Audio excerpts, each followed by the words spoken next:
আমি সুচরিতা। আমার এই ছোট্ট ব্লগে আপনাদের সকলকে স্বাগত। তো আজকের এই নতুন দিনে চলো একটি নতুন ভিডিও তোমাদের সাথে আমি শেয়ার করি।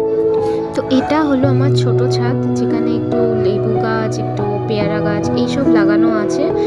তো বেশি গাছ এখানে করা হয়নি, কারণ বড় ছাদটা তো আগে দেখিয়েছে। আর এদিকে আজকে বানানো হচ্ছে চিলি চিকেন। চিকেনটা অল্প ছিল বলে একটু সয়াবিন অ্যাড করে দিয়েছি, ব্যাস। এরা নতুন কি রেসিপি দেব। তবে আমি একটা নতুন জিনিস শুরু করেছি, যেটি হচ্ছে যে লোকের কথায় কান দেব না। লোকে না অনেক সময় অনেক কিছু বলে, তারপরে ভাবলাম এদের কথায় তো কান দিয়ে কী লাভ বলো তো। যেটা আমি পারি আমি সেটাই করি।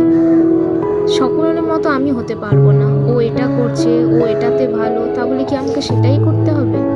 আমারও তো কিছু নিজের শখ আছে।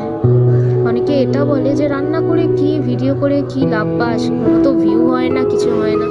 মানুষ যদি ভিউজের জন্য করতো তাহলে কি সেটা হতো? ভিউ হোক না হোক, আমার যেটা ভালো লাগে আমি সেটাই নিয়ে বাঁচবো। এই জন্য ঠিক করেছি আমি যা রান্নাই পাই না কেন এবার থেকে ভিডিওই করবো, যা করিস।